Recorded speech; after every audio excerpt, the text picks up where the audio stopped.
Hi, and welcome to MUW Theatre. This is where the Department of Theatre at MUW produces the majority of its work. In MUW Theatre, we currently have seating on 3 sides of the stage. That makes this type of seating arrangement a thrust space. If I continue on all the way around, you'll see a big white piece of fabric called a cyc. Behind that cyc is another set of seating that, if we pulled that out, would make this space an arena style. We can also put away all the seating together, making this a big open space, which could then be considered a black box space.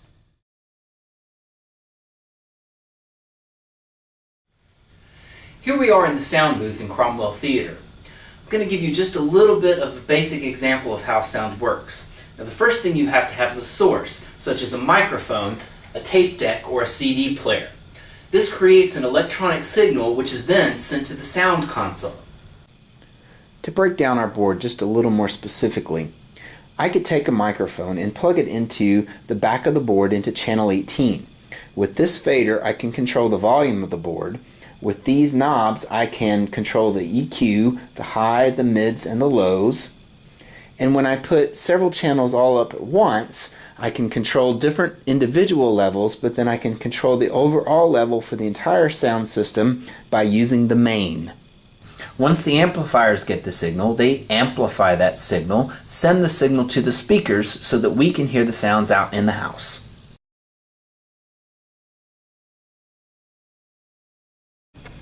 First stage lighting instrument we're going to talk about today is the Fresnel, which is this short, squatty guy right here. Fresnel instruments are used primarily as a wash instrument, so they just do a big flood of light on the stage and are often used to create a different mood with color on the stage. And the way that we change the color is with the gel. Gels come in a massive variety of different colors. Pinks and greens and yellows and purples and blues and reds, whatever. And we change the colors just by simply sliding the gel into the front here.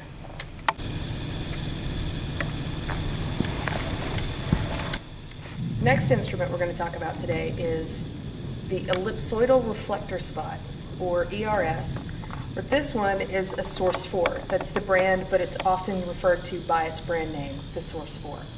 This Source 4, or ERS, is primarily used for creating areas of light on the stage for your actors to perform in. And these are very useful instruments because they can be manipulated in a variety of ways.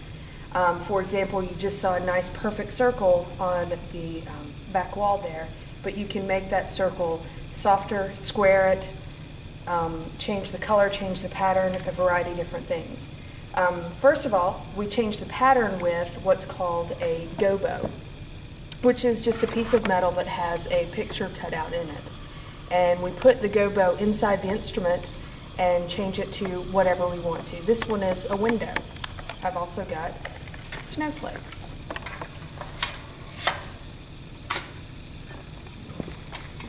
Focus that. And you put your pattern in and then just adjust how you want it to look, how sharp or how soft you want it to be.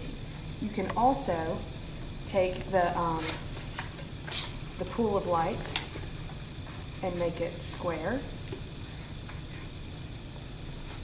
by using the shutters. You can make that soft, give it nice soft edges.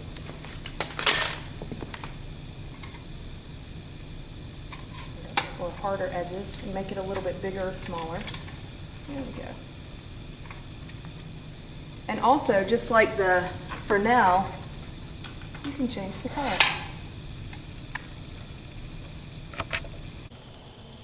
Through the course of the development of our production, the lighting designer works with all the other department heads, the other designers, and the director and everyone else who's working to make this show happen, to develop where the lights are going to go, to create a light plot.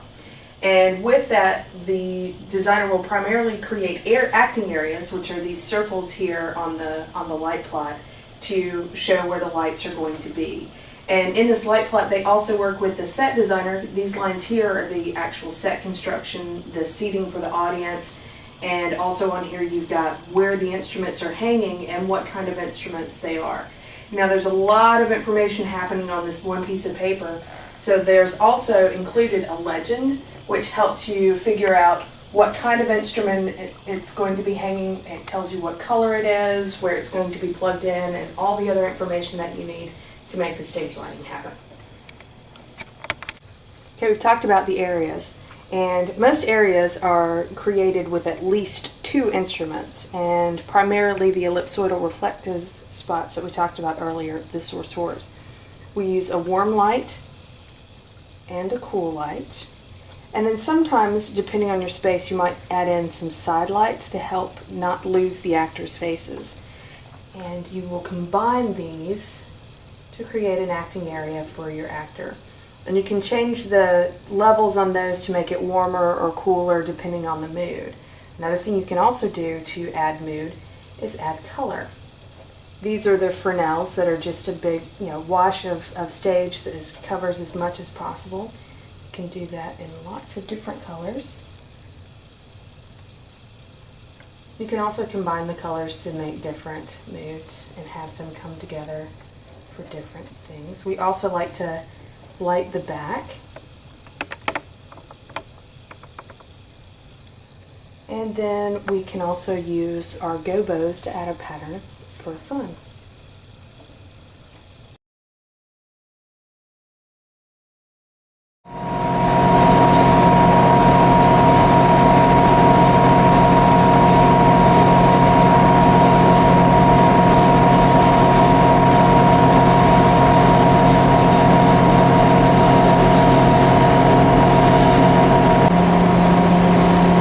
Example of a ground plan. After the designer finishes designing the set, they'll design this in AutoCAD and give this printout to the technical director. From there, the technical director will take the schematics on the design and turn it into elevations, which will show you individual pieces of the set and how they need to be built. After the elevations are done and the set constructed, the designer will give the paint charge these paint elevations, which the paint charge will then use to paint the set however it needs to be painted. This is the paint area. It's where we keep the tools and supplies needed to paint the set. This is our tool cage. It's where we keep all of the tools that you would need to construct a set. This is our wood rack. It's where we keep all of the raw supplies needed to build the set. Namely, we keep 1x, these thin pieces, and 2x. This is a 2x4, this is a 1x4, that are used to build the platforms and flats for our sets. This is a platform. It's what we use to raise the level of the stage. We build them out of 2x4s, which we showed you in the shop, and the top is constructed using a 3/4 inch plywood sheet and a piece of masonite, which we then paint to look like whatever kind of floor treatment we want. Now, we raise them up using pieces of 2x4 that we put in the corners and cut to whatever length we need so that you end up with something that's 6 inches off the floor or 15 feet off the floor, depending on your purposes. Is a flat. It's what we use to make the walls of the set. Now, this one is made using 1x3s and Luan, which we cut into corners to make these little keystones that hold the 1x3 together. We also use muslin, a type of fabric that we would then starch so that you can paint it, so that you can create any type of effect that you want for your walls.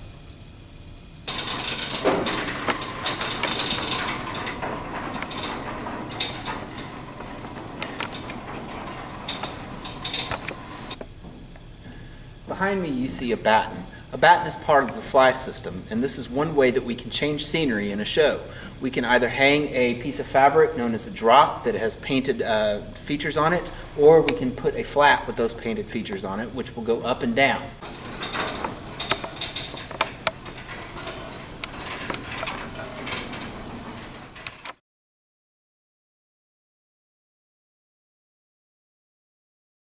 Hey, Being a stage manager in theater is a very specific job with 3 main roles. Number 1, You're a personal assistant to the director. You take notes for them. You make sure that they remember where they need to be, when they need to be there. They remember decisions that they made 3 weeks ago. All of that. Number 2, you are a boss to most of the tech crew. You are also a liaison between the heads of the tech crews, all of the set, lighting, sound designers, and the director. Any information that the designers need to give to the director comes through you. Any decisions made by the director in rehearsal that will affect their job, you make sure gets to them. Number 3, you are a resource and sort of a mother to the actors. There's an acting union called Actors Equity, which has specific rules about breaks and other actors' rights. You make sure that those rules are followed in rehearsal. You also make sure that actors have the information they need concerning where they need to be on stage, any props that get passed off. You're a resource for them to continually reference. You're also there in case someone needs a Band-Aid or a spare pencil. The stage manager is required to be in rehearsal every day. Not only do they call start times and break times, they're also taking down notes for a rehearsal report, which goes out to the director, artistic director, heads of design teams, etc. every evening. This report contains notes about where the rehearsal took place, when it started, when it ended, equity break times that were observed. It also has notes about what was done in rehearsal, how long different scenes ran, notes to the different design teams about decisions that may have changed which would affect their jobs, also things that are needed for rehearsal.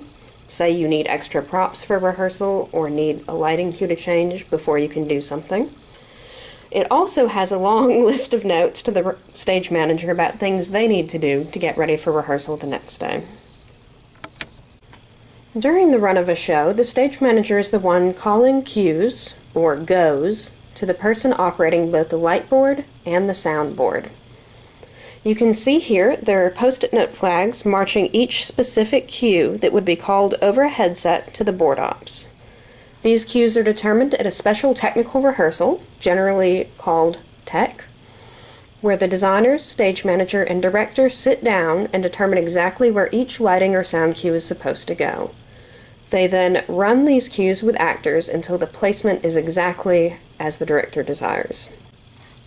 For example, I would call L1 before the audience even comes in. This is just the cue that brings up the house lights and whatever lights are on stage when the audience files in. When my assistant stage manager backstage tells me over the headset that the actors are in their places, I would call L1.5, or light cue 1.5, which brings the house lights to half. I would then call the sound cue for paths of egress, which is our tape which tells people to turn off their cell phones, exit safely and calmly in case of fire, etc. L2 immediately after is a fade to black, a blackout, and then L3 brings up the lights at the top of the show. In this particular show, I would also call a cue backstage to start the snow machine, so there's snow going on behind the windows, and then the cues continue. This is a prompt book. It's the Bible of the stage manager during the show and becomes the Bible of the production itself after the run of the show. In it you have simple administrative paperwork, calendars of rehearsal schedules, contact sheets for everyone working in the show. You also have paperwork pertaining to your technical things. Lists of all of the props in the show and when they come on and off, ground plans of the set, lists of costume pieces and which actor they belong to, the flag script that we talked about. Once a show closes, the prompt book is generally kept by a theater, so that if they choose to revive the show at a later date, they can pull out the prompt book and look at all of the cues and decisions made for the previous production and use it to inform the revival.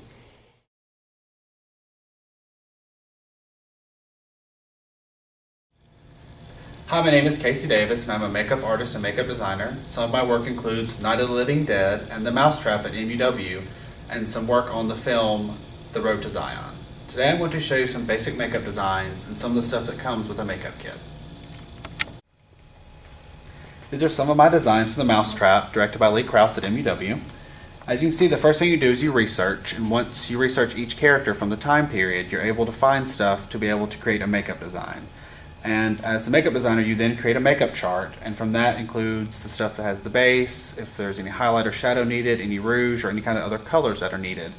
From that, it is then given to a makeup artist who then applies the makeup design to the actor for the stage.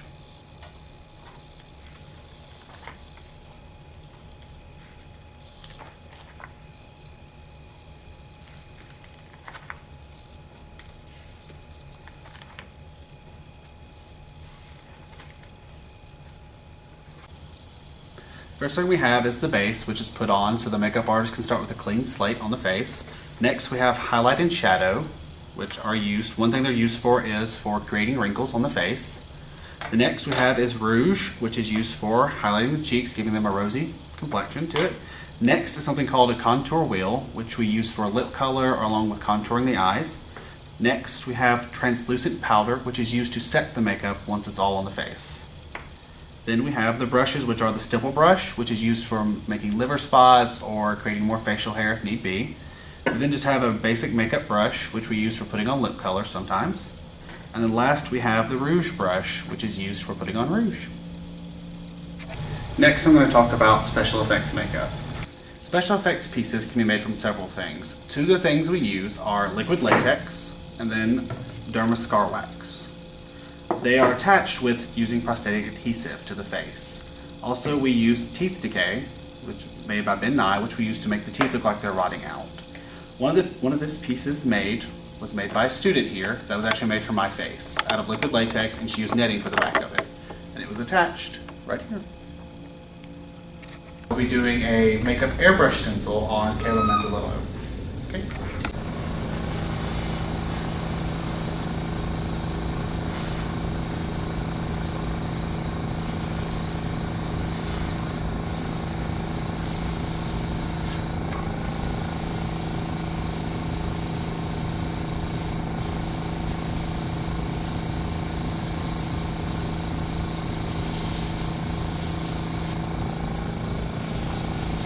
There we go.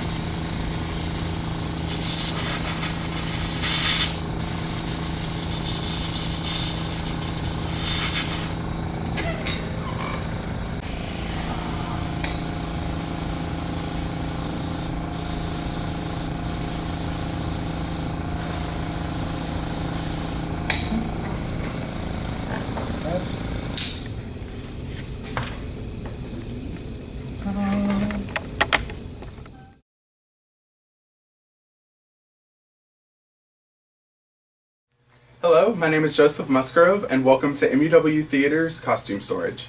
Here we have a large assortment of hats, as well as large animal masks and costumes that couldn't be stored in boxes.